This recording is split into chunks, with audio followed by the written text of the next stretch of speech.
So just to introduce myself, I'm Ian Sharp. I'm lead data scientist at Oracle. So my career has been Oracle and Microsoft, so obviously double evil corp to the likes of the data science community. And what I'm going to cover off is the ethics of AI and data science. I realised as I put it up there, it's an incredibly portentous title in terms of having an opinion or any understanding of to where this whole thing is going to go. And of course the answer is I don't know. There's a couple of suggestions I've got. One is based around nine-wing planes and the other is based around Voodoo. But other than that, I don't really have any too many ideas around this. However, the basis to this conversation, and this is a little bit different for corporations like us, and it's great fun to be able to come along and talk at these events, is that this is not a product pitch. We won't really be talking about technology, but the entry point to this really is, first of all, I'm privileged enough and truly humbled to be Oracle's representative on the Oxford University's Data Ethics Committee. So this is like a cross-party initiative, so Google and Microsoft and et cetera, and IBM and Facebook have representatives on that, so it's hugely interesting. And front and center, the number one issue or the number one discussion point for data ethics is AI across all those companies. So it's kind of useful to maybe sort of share some of the thinking around some of the big technology companies and where we're sort of shaping up into this. And the second entry point is that Oracle's the biggest data enterprise company in the world. So we have lots and lots of conversations. So really today's more about research than anything else, just sort of sharing some experiences, findings, what people are coming up with, what the challenges are, what the opportunities are, and so on and so forth. And this extends beyond relational. So it's the biggest platform for Cloudera, which is a Hadoop system. So hugely proud of our open source heritage. In fact, it was built on Java, is our technology. So we're extremely excited to be doing that. So that's really the sort of entrance point. And the final point is that I'm sort of press spokesman for AI in the UK as well. So that's what we're going to be talking about really in terms of the shape of today. And the entrance point to this really is, as we all know, there's just a huge amount of interest and heat in the media at the moment around AI, artificial intelligence, machine learning, etc., all flavors of that. So I'm not going to recap any of those things here. A couple of favorites in it that I personally have. I don't know if you've come across Homo Deus. I'm sure some of you have, by the Israeli academic Yuval Harari. So it's a super book, so it tackles lots of issues and considerations around thinking machines, machine learning, sentient robots, etc., So I'd urge you to read that. Loads and loads of other ones in this sort of space. My personal favourite, the scariest of the lot, is H.G. Wells' The Time Machine. I don't know how many of you remember that from school. Gave me nightmares. So we'll be talking about sort of context around this in terms of AI, big data, machine learning, and the general ethics debate, and how we can maybe sort of try and shape it as data scientists. I presume most of you are data scientists in this room. I have some angle to data science. Okay, so you'll be on the hook later on when we talk about this. Just a couple of contexts to this though.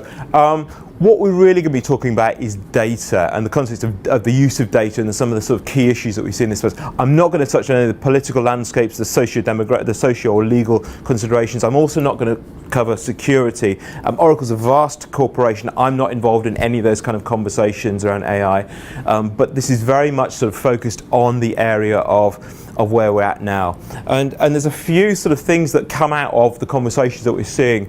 And so I'll touch on these later on as we go through it. Empathic robots, surveillance capitalism, social communication, differential pricing, rise of the grey sheep, and economic hollowing. So we'll talk about some of those cases, and we'll sort of highlight some of the things that we're sort of seeing as drivers in the space. So the first thing to say about this, and I'm just parroting Oxford University, is that the old-fashioned guild has gone. So the barrier to entry for these kind of things has gone. So traditionally, we've kind of sort of maybe looked at skills, technology, budget as ways to inhibit the entry point to any of these areas. And people like Nadella and Larry are absolutely right. So they've long talked about, Nadella talks about the democratization of AI. And Larry's long talked about the fact that every technology since the invention of fire has been used for good or bad. And whether or not we want to sort of kind of control these things, it's really it's pretty much impossible to do, right? So even if we legislate it, it's open source, it's out there, it's ready to go. The closest sort of the closest analogy, I guess, we sort of talked about in the tech world is cloning, right? So we can sort of see an ethical case or an unethical case for cloning. So we talk about, obviously cloning stem cells has a stronger case than cloning dinosaurs. But even if I wanted to clone a dinosaur, it'd be kind of difficult for me to do. I might not be bright enough, I might not have the technology, etc., etc. Clearly these barriers do not exist. So the old-fashioned guild has gone. That's the first thing to say. There is no control over these technologies, like it or not. The second point to make in this space is that the Bank of England Treasurer, Frank Curry, is on a record as saying that in the next 10 years there will be 15 million jobs economically hollowed out through AI. That's the estimate from somebody who does far more calculations than I do. And so clearly, what people are saying there are analogies to the Industrial Revolution in terms of sort of changes of profile. And clearly what people have sort of historically sort of said is that that creates more opportunities for people to learn to code, and that will certainly be an opportunity area in certain cases, but there'll be other things beyond that we'll sort of have to sort of consider and discuss in this whole space. So as we move forward in the context of this, I guess the key thing here is the ethical and non-ethical use of this kind of technology, and that's what we're going to focus on. Just a couple of things really in terms of what we're sort of saying here. I think one of the key things, what I'm just going to sort of do is to talk through some examples of things that we've worked on in the past, some of the sort of good and stronger weak case studies that we've seen in this sort of space. So there's this, when I was at Microsoft, there's a super application here from Holland, which is videoed and highlighted by one of the developers. He's a Brit. He's been blind since the age of 12, and he's got a sort of augmented reality headset that allows him to sort of profile sound. So he's coming out the tube in Clapham. He hears a noise. It's a kid on a skateboard. It profiles that in real time and feeds it back to him. It's absolutely great. He's sitting in a meeting or a presentation like this, and he's talking to people, and it's using an emotive algorithm, an emotion recognition algorithm that profiles using a multi-layer perceptron the attributes of different emotions in people's faces, so you can sort of calibrate how people are reacting. It's a great application for that kind of technology. But similarly, what we see is that the notion of people sort of walking around sort of Sainsbury's and Tesco's with machines watching them, and if you were frowning at a banana or a bag of grapes, then somebody pop out from somewhere and say, are you all right? So there's a fine line here in terms of these sort of technologies. And the essence of what we sort of see is that a lot of the technologies, one of the sort of big challenges that we have is the whole idea of what's called discriminatory algorithms. Okay, so a lot of these things comes down to what's called discriminatory algorithms. In other words, algorithms that decide or discriminate between two areas in terms of behavior and recognition. And this is hugely, so one of the sort of pressures that we get is, well, do we control the algorithms? Do we lock down discriminatory algorithms? And my personal point of view is this is almost impossible to do, because the same algorithm for one use case could be really, really sort of clear, and for another use case could be absolutely dreadful. So I'll give you an example. Any of you work in digital marketing or digital media, so any of you do, then you'll have come across an algorithm called a Cox proportional hazard, which has been around for a number of years. It's the bane of many people's lives, and it's used for digital marketing attribution. It's the big beast on the block. So, bad algorithm. That exact same algorithm comes from a family called survival analysis, which has been used for years in terms of drug research and cancer survival analysis, in terms of plotting people's survival based on different drug treatments and outcomes on that. It's also used in telco churn in terms of looking at plotting how long people are going to stay with your organization. So exactly the same algorithm, the use case and the data that feeds into it is entirely different. So we kind of struggled to sort of see how you can actually classify algorithms as inherently, well, they are discriminatory, but in terms of whether the use case is ethical or not, or otherwise.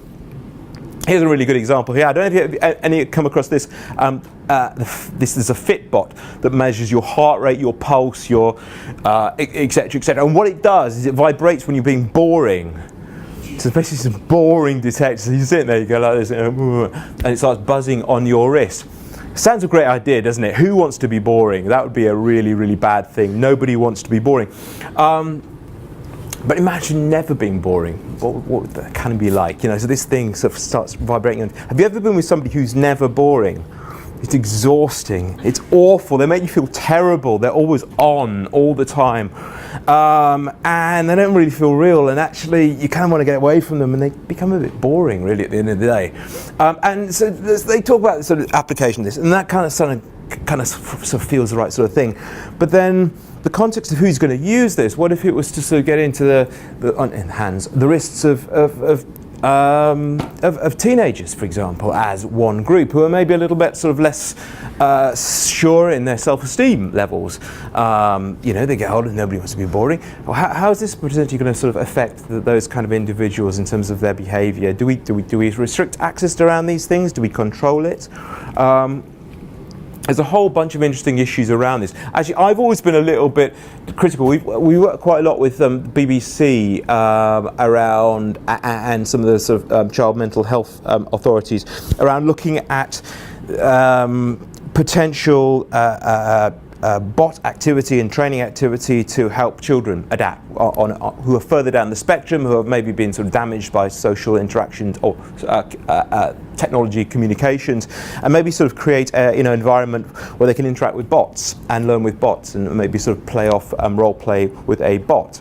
And historically, I thought that would be like that's really hard, right? In some ways, because if you're in principle, that sounds really good. But what's the corpus behind this? How do we sort of come up with the appropriate data set for which is right and wrong behaviour? Do we use something from our own past? Do we use it from Victorian times? Do we use it from the latest? Do we inform it from the real world, which is Facebook and Twitter and Instagram and so on? Is that necessarily the right corpus to be learning from? So there's all these kind of issues around how we're going to train the data. But the interesting point about this is that some of the use cases, and particularly with sort of younger males that we're seeing coming through, seems to be that they're actually responding better to some of this technology than they are to people.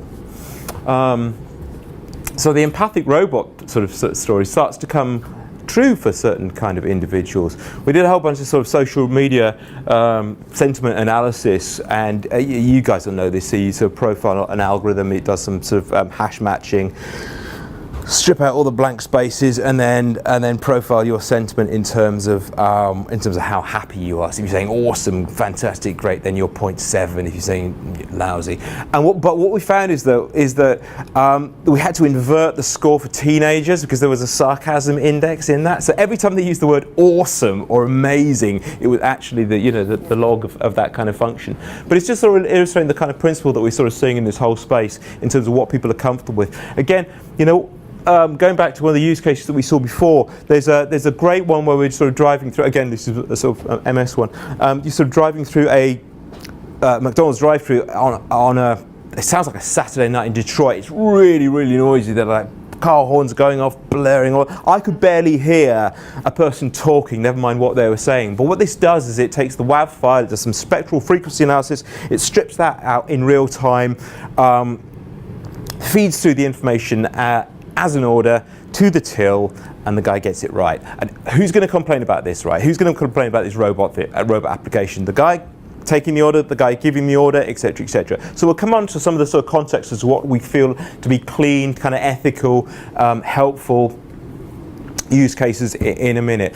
On the other hand, I don't know how many of you heard about a leading airline who offered a pill for long transatlantic flights, and the idea behind the pill, it sounds pretty healthy, really. It's you swallow the pill, you've got a whole bunch of sort of biometric markers in your body, and it's going to monitor, your heart, your health rate, risk for thrombosis, etc., etc. Nobody wanted to take this pill.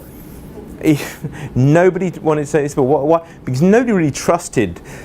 Maybe the pill was massive, I don't know. But even if it wasn't, nobody trusted what people were going to do with this data. What was the reuse for this kind of data in terms of who was going to own it, where was it going to go afterwards. We've done a whole bunch of stuff around gait recognition software. So I don't know if you've come across this, but effectively what you can do is you can profile an individual by how they walk. So if you can't see their face, there are something like 6 attributes of how you move that are all, as unique as a fingerprint to you. Okay. Fairly cool application. But what if I was walking around a supermarket. I was going to say Sainsbury's because it doesn't really matter. It is here. What if I was walking around and suddenly identified that I had a propensity for diabetes from the way I walk? What do we do with that information? Where does that information actually go? Where does it live? What's the right usage of that information? These are kind of fairly major issues. There's a whole sort of area. Again, you guys come across things like Watson and sentiment analysis and those kind of technologies. One of the sort of real challenges that I think a lot of us are finding, certainly we found at Microsoft, was the proprietary nature of making these decisions. So I'll give you an example. There is a motion recognition algorithm. What it does is it takes a video, it analyzes your pixel density in terms of red, blue, green on a map. It identifies your features. It looks at the movement of those features and it correlates that to a range of emotions, to happiness, sadness, etc., etc. So this kind of has a useful or an interesting use for social media analysis, right, in terms of your context of behavior. But with the introduction of GDPR coming along and transparency around exactly, if I sit here and I say Penny looks like a very grumpy elf tonight, whereas Fiona looks like a happy elf, you're going to have to explain how you do that. The challenge with a lot of these technologies is that the IP is wrapped up in the algorithms themselves. So how those algorithms make their decisions is wrapped away. That's where the value is. So going forward, it's going to be really interesting in terms of whether people actually start to make these projections. Oh, and the final one here, this is one of the ones that we're looking at here. This is supposed to be smoke, actually. It's really hard to capture smoke. So one of the applications that we've been involved in is looking at sort of smoke in public spaces and profiling that and then feeding it through into a warning system. So what we can see is good and bad and strong and weak use cases for what we're doing here. I'm going to shift gear for a second because I'm conscious of the fact that I'm running out of time. So when we talk about data science and social media, the two big use cases, the two big commercial use cases we see is content personalization and differential pricing. Okay, and these are the kind of main sort of ones. So I'm just going to focus on these for a while. And one of the sort of phrases that we hear a lot about is the concept of the grey sheep. Have any of you come across the concept of grey sheep? Okay, so this is what digital marketing agencies use to describe people whose tastes are so niche that you can't possibly spot who they are or what they want or where they're going to go. Of course, we're all grey sheep. The challenge with this is, and I should give someone my background. So my first project when I joined Oracle was working with the sort of Gen 2 Amazon personalization engine. So this is the first time we went beyond collaborative filtering. We started to introduce transactional naive Bayes and predictive association. So we actually got a little bit statsy behind this. And it was a kind of fairly major leap forward because effectively the challenge with this whole thing is, as you well know, is you've got a trade-off between accuracy, transparency, the flexibility of the data, the different types of data you're using, the amount of control you've got at the front end, and the compute power, the intensity of that process behind it. So the problem with a lot of these techniques is that actually they're really designed as brute force and ignorance engines. So they're looking at fairly sort of high-grained recommendations and taste settings simply because that's historically all our processing engines and the real-time calibration has been capable of delivering. However, this has dramatically changed. When I worked, I should say, so before I joined Oracle, I was at SPSS, so I was a mathematician in those days. Then I grew a beard and called myself a data scientist and looked for a pay rise. Didn't come, saved money on razors. That's a sad story. But anyway, back in those days, this is like 15 years ago that we first introduced this technology into that space, and it was really, really leading edge. We did some work with the Discovery Channel, who were looking sort of profile to see if anybody who watched the Discovery Channel was interested in anything other than serial killers. They weren't, but nevertheless. This is kind of quite advanced technology for what was happening 15 years ago, and yet we still kind of see most organizations working in this space. And one of the big things to say to your business people is that a lot of these barriers have massively changed. So I'm going to talk about one customer here. Actually, this is the only one I'm going to talk about because they're hugely fun. This organization called the Perform Group. They are the world's biggest digital media sports media company. So in the US, they manage the franchises for baseball, basketball, and football. Over here, it's soccer and cricket and rugby. And they make their money through selling in-game event data to the likes of the tier 1 broadcasters, so Sky, ESPN, BT, those kind of organisations, also the broadsheets, the Guardian, the Times, and so on, and also the clubs themselves. The clubs are becoming increasingly statistically obsessed. So much so that they do this calculation called the golden triangle. So basically what they do is they break up the pitch into thirds, first sector, second sector and third sector. The golden triangle is the final third and the angle between which the supporting midfielder passes through to the attacking two options are there. That's the angle between them, because what they know is that the number of goals between that successful pass goes up higher statistically. There's a guy called David Silva who's like some kind of genius at Euclidean geometry who plays for Man City, because his angles are so it just gives you an idea of how statsy these kind of clubs are getting. They have loads of sort of young data scientists coming through the States, and they all get poached because there's so much money in sport these days. In the UK especially, we struggle quite a lot to hold on to them, because Man City and Chelsea, for example, are really interested in profiling players, not to actually buy, but the resale value of their academy players. That's kind of really where all the money is. It's kind of like a Norland nanny kind of nursery for footballers. And so there's huge amounts of money being moved around in these systems. So it's really hard for them to hang on to these very exciting sort of world that they're working in. These guys worked in a traditional way where they were just sort of collecting. It's great. It's a great job actually. See, for my teenager, effectively what you've got is a bunch of teenagers sitting around with Xbox controllers watching every single football match, and they're tapping in events onto these controllers, and it can be anything from a trivial event like a foul throw or a free kick right through to a goal. The big digital media opportunity here is that they have 23 high-def cameras capturing 25 frame per second events around La Liga matches and sports matches. And the opportunity for them to merge these two streams of data in real time is massive. It's worth millions and millions and millions of pounds. But the problem is that all we know is we've just got an XY coordinate of where the player is and an XYZ coordinate of where the ball is. And if we start to sort of merge these two things in real time and we get it wrong, then their whole brand equity is completely and utterly destroyed. So if Sky getting a feed and they want to know where somebody on the pitch is and it's the wrong guy, they get it wrong, they're absolutely in the dirt. And it's really, really, really hard to do. So when this guy, amazing guy here called, Messi?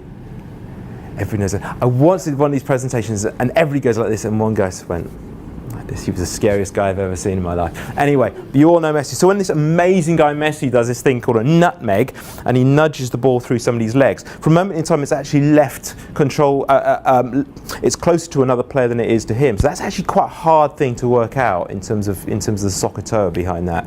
So anyway, we did a whole bunch of stuff around machine learning. We looked at, one of the big challenges here, they have camera failures. All the pitches are different sizes, so you've got guys in bibs hurtling up and down the side. We don't know that from what's going on there. Corners are a nightmare because everybody's piling into the box at the same time and they're moving really, really quickly. So again, loads and loads and loads of scope for error. But by managing, the platform, by getting it to sort of move really, really fast, we're able to sort of help these guys out to the extent that what they now introduce is real-time gambling updates using Scala. So when players move inside the box, that's updated, the odds themselves are updated. It's pretty much, outside of NASA and CERN, it's probably the most insane case study that I've worked on anyway. But so it illustrates the point though that actually a lot of the technology inhibitors that we had in the past for data science saying, well look, it just can't cope with it, don't exist anymore. So my call out to you data scientists is challenge a lot of the sort of rather lazy, or maybe just unaware, there's a much more fair way of putting it, a lack of awareness in the business that actually you can do things better. And if you can do things better, then there's huge amounts of value in this whole area.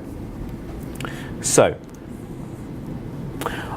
I'm going to talk about ideas now, really. Did I mention 9-wing planes before? I did. Okay, so you know those movies where you see a 9-wing plane crashing off the top of Brighton Pier, and we talk a lot about this in this whole sort of space. And actually, now is the time for terrible ideas.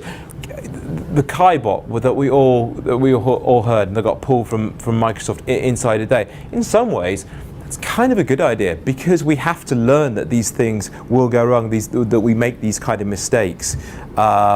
and things go hideously wrong. The idea behind this is that next time you'll design an 8-wing plane, and we'll move on and forward from that whole perspective. One of the interesting things that I was doing looking at a schools program recently, and they were looking at substance abuse in schools, and somebody was sort of saying, well, could we profile the dilation of pupils on cameras? And I looked at him to see if his pupils are dilated, because I was thinking that's a pretty impressive camera. But in some ways that really doesn't matter, that it's not a feasible idea. The idea is that you get that idea from being feasible, unfeasible, ethical, unethical, legal, etc., practical, of value, of commercial value, of social responsibility, some sort of social responsibility, of some environmental responsibility, through that process as quickly as possible. We're working with the Met Office at the moment, and they're great. These are the sort of algorithm guys, the guys who actually write the weather algorithms. And Antonio says, one of his great quotes is, look, we have 100 ideas and 4 get into production. And when I first spoke about it, I said, so, like an idiot, I said, so you want to reduce those number? He said, no, we just want to get those 4 into production much quicker. So this is the whole idea, and technology companies should really be there to sort of support you getting those ideas into production. One of the things that we're really scared of is the concept of data lockdown. So people stop trusting data. Data doesn't move anywhere. And the reality is, fundamentally, people don't necessarily have a problem with people capturing data on you in a social context. For example, I use Spotify, and I'm sure they're doing a whole bunch of stuff on me. They could be measuring the speed my fingernails are growing, for all I care, because I think there's value in what they offer. They're offering new music that means something to me, and I would have never seen it before. And I kind of trust that they're not going to sell it on to somebody else in that context. So the fundamental issues in terms of data is really about, what are we collecting? Why are we collecting? Are we giving it? Are we selling it? Who are we doing it to?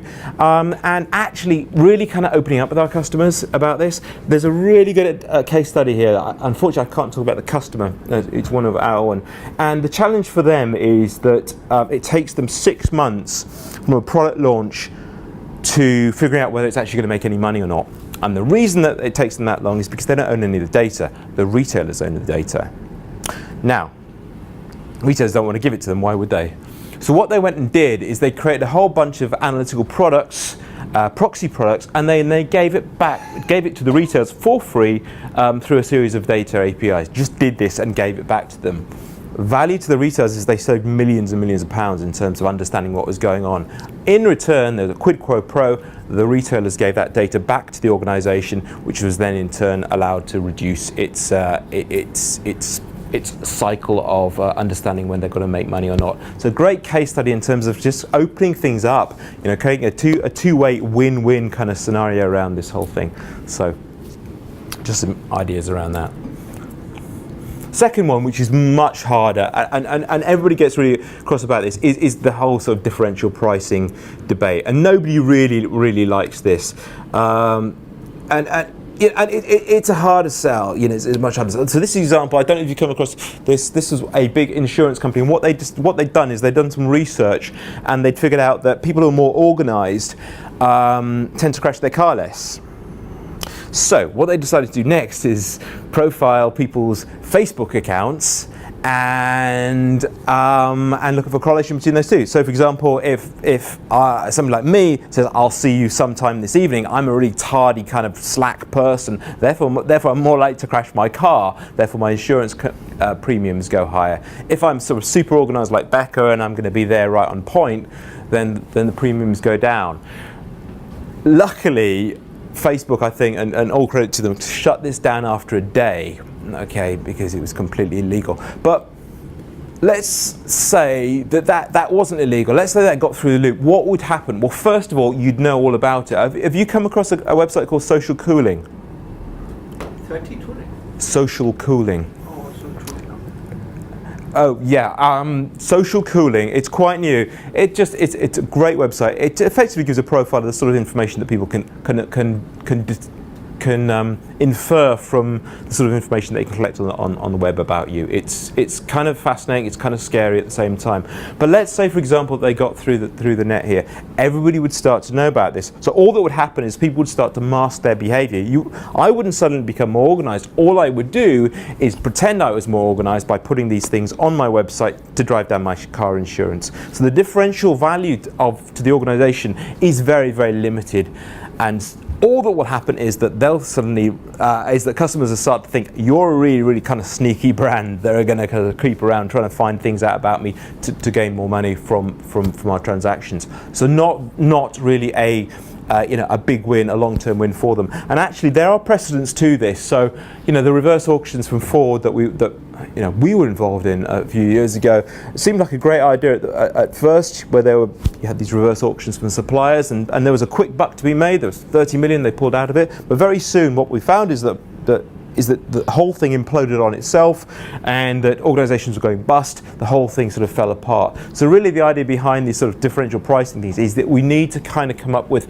a win-win scenario. Now, it's really easy for guys like me to stand up here and be preachy about this kind of stuff, but it's really, really super tough out there, right? The margins are tight. Organizations are really under huge amounts of pressure. So we hear stories from the airline industry, but I think the margins on an airline seat are $10 a seat, something like that. So it's really, really, really super difficult to sort of be able to do the right thing in the long term. So one of the ideas that we'd come up with is potentially an ethics tax. So maybe if I was wealthier, I would say I will pay a tax on your products so that everybody who buys from your organization will not have differential pricing put upon them. It's just an idea, it may not work in terms of the way that organic food substances work. The idea behind this, though, is that it's extended to everybody, not just the people that can pay for the privilege of having their data used in an ethical context. Okay. So finally, I'm just going to wrap up. How am I doing for time? Ouch. Right. Okay. Sorry, I've massively overrun. Yeah, the final thing I really want to say here is about inclusion, really, because I think one of the, and we're sort of going about the sort of hollowing of the economy. They talk about AI. I think Instagram had 13 employees when it was bought by Facebook, which effectively wiped out the whole of Kodak, which employed tens of thousands of people. Where do those people go? What do they do? Nobody truly knows.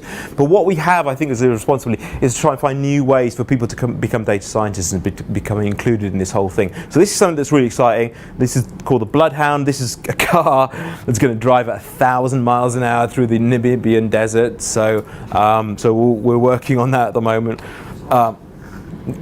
See it personally is awesome. Yeah, it's amazing. It's being flown over to Oracle Open World next month. So this is amazing. It's really cool. There are 3 initiatives behind this. Interestingly enough, the third most important thing is set a new land speed record of 1,000 miles an hour. The most important thing here is STEM. In terms of sort of creating the next generation of science, technology, engineering and mathematics, because we've seen significant boosts in terms of people and children turning on and being educated by these things. So we're looking for new metaphors and new paradigms for this to work. One of the things that we're all data scientists here, and I get hugely excited by talking about pandas on Jupiter using Python, etc., and we'll all know what I'm talking about. And 90% of the world will go, "What on earth are you talking about? Well, what does this mean?" And that's really a problem, right? Because the whole area that we work in is just way too esoteric and inclusive. Wouldn't it be great if we could extend the paradigm, the metaphor for usage beyond even Excel? I like notebooks. I hate Excel. I find it really, really hard because I think it's boring. And I'm a data scientist. So imagine all those people out there beyond who wouldn't want to touch Excel, a 25-year-old UI metaphor, but maybe are using sort of augmented objects, virtual objects that might become economically viable with data. They just haven't had those kind of opportunities before. And that's sort of something we're pushing forward as we go to this thing. I've absolutely horribly run out of time. The final thing I'm going to say on this sort of thing is in terms of data science. This comes from an organization called Mango. I don't know if you come across them. Really super old school data science organisations are really, really strong. They're based in Chippenham in the city. So they have this online sort of questionnaire. You go and you fill in a whole bunch of stuff, and then it sort of says the type of data scientist that you are. So I kind of come from the modelling side of here. I'm really, really bad at programming. I'm absolutely hopeless. And yeah, not very good at this either, or this. I'm more at that, and I can do a bit of data wrangling. Sean Owen, do you know Sean from Cloudera? So Sean's lead data scientist at Cloudera. His daily rate is $5,000. Sean isn't even a statistician, and he happily admits it. His entrance point to this is through programming, through technology, through understanding those frameworks. So, you know, what we're really sort of trying to say is that we've got to sort of include more and more people into this sort of into these conversations. And actually, going forward, I think if we're looking at the subject of AI and ethical use, then without getting too pretentious, you know, we'll see the roles of psychologists. You know, why are we doing this? What's the impact on people? Anthropologists, understanding how people work. Because I think increasingly, you know, as data scientists become more sort of prevalent in this space, I think it's on us to really sort of, you know, maybe sort of drive and control some of those conversations and understand that interaction. So, finally, what am I talking about here in terms of this? So I did mention why this is about Voodoo. A number of years ago, I spent some time in New Orleans. It's a great city, amazing food, wonderful music, and of course, there's this tradition of Voodoo. In Voodoo, they have this concept of what's called gris-gris, which means grey-grey, which means operating between the lines, staying in balance in this sort of thing. And what we really sort of talk about here is maintaining a balanced view through the value corridor. So we're not too much value to the consumer because we'll go bust, and there's not too much value to us because we're going to exploit them. So as we look for these use cases, we're sort of really saying let's maintain our momentum through this sort of value corridor. Let's also look for the opportunities where we can augment human interactions rather than replace them wherever possible. I think we'll find a lot of those sort of case studies out there. So the NHS is probably, I mean, I work with some fairly cool organisations, so you know, we've touched on a couple here. CERN, petabyte of data a second, that's pretty amazing. I'll talk about a couple more later on, Bloodhound, Formula One, all that sort of stuff, lots of petrol head things. My favourite one of all is the NHS. So the NHS in the UK are on record, this is the single coolest big data science application I've come across. The NHS work in prescription fraud, and so they're on. So effectively, what they do is they profile prescriptions and look for anomalies in that data. So one, it's super techy. It uses a single class support vector machine anomaly detection algorithm. So that's really pretty cool. It profiles 90 million prescriptions in the UK in about less than a minute, and it runs about half a dozen algorithms on those things. It's not even a particularly big box. So it's super high volumes. And from that data, there's somewhere in the region of £850 million worth of prescription fraud generated in the UK, which is simultaneously an impressive and very depressing statistic at the same time. But nevertheless, I think it's an absolute pivotal landmark example of how people are operating with machine learning. Machine learning actually is just really reducing that data down to a manageable amount. Then that gets eyeballed by an investigator and says, well, look, is this noise, is this real, or is this something really going on here? So it's an absolutely great use case, and we'll be urging you guys to look at those kind of things. So finally, in summary, what are we saying about this? Well, we can't control and legislate the whole system. It's completely beyond us to do that. It's open source now. We kind of believe that now is the time for ideas, trying things out, failing, building an 8-wing plane next time. But as things get into production, the more sensitive the application is, it's absolutely incumbent on us to be mindful, rigorous, and careful about what we do. The more sensitive these applications become, quick and dirty is no longer a suitable approach for anything around AI and cognitive intelligence. It absolutely will not work. It will harm people, it will harm opportunities. So we must be very vigilant against those. Data scientists need to be bold. You know, we need to stand up to business and just make them aware of what can be done now. So in summary, and again, this comes from Oxford rather than me, it's kind of up to us in terms of deciding what the ethical and non-ethical use cases are. So just to wrap up though, in terms of before we, just to put the context around this, there's some way to go before machines take over the world. So I think that at the moment we're about 5 and 10 years away from having a neural computer that has a billion synapses in a simulation. The human brain has 100,000 synapses, 100,000 billion synapses, I'm sorry. So there's some way to go before we can actually sort of get close to any of these things. And just to give you a context behind, where they work and where they don't, and I think this sort of comes back to probably one of the best stories I'd heard in the past about where this all works. This is an application from Microsoft. Basically what you do is you load up a photograph of yourself and it profiles you in terms of the celebrity you most look like. So I'm the guy on the left and there on this picture. This is the celebrity that I most look like in the world. I couldn't help but feeling a little wounded by this. Absolutely, I swear to goodness, if I'd been taking meth for the next 15 years. So I loaded up a picture of a genuinely handsome movie star. This is who Leonardo DiCaprio looks the most like, this chap here. And actually, when you see how, you've all seen The Bourne Identity, right, and those kind of movies. You see how these sort of things work. It's a multi-layer perception. It's looking at distances between these points here. And what it's not doing, and what it is incapable of doing, and where we have the advantage, is it's not actually looking outside the box. It's not looking context around this. It doesn't look at any of the other things. And I was buying a ticket a few weeks ago in my local station, Bath, and I was getting a massive fuss over a very complicated route. And I went to a lovely lady who was sitting there on the till, and she came up with what it was all about. And she said, the difference between if you'd gone to the machine and done that, you'd have been charged more because we have the capability to think outside the box. And I think going forward, there's the opportunity to be creative, to think outside the box. We have our own problems here. We have bots in Oracle, pre-sales bots that can calculate a 56 factorial combination of the number of cloud products we get, which makes some of our guys very, very nervous. But it was only a matter of time before we do that. Going forward, the opportunity to become creative, to think out of the box, to become more human. Okay, guys, that's what we're sort of saying here. In terms of this is a kind of journey. This is where we're going.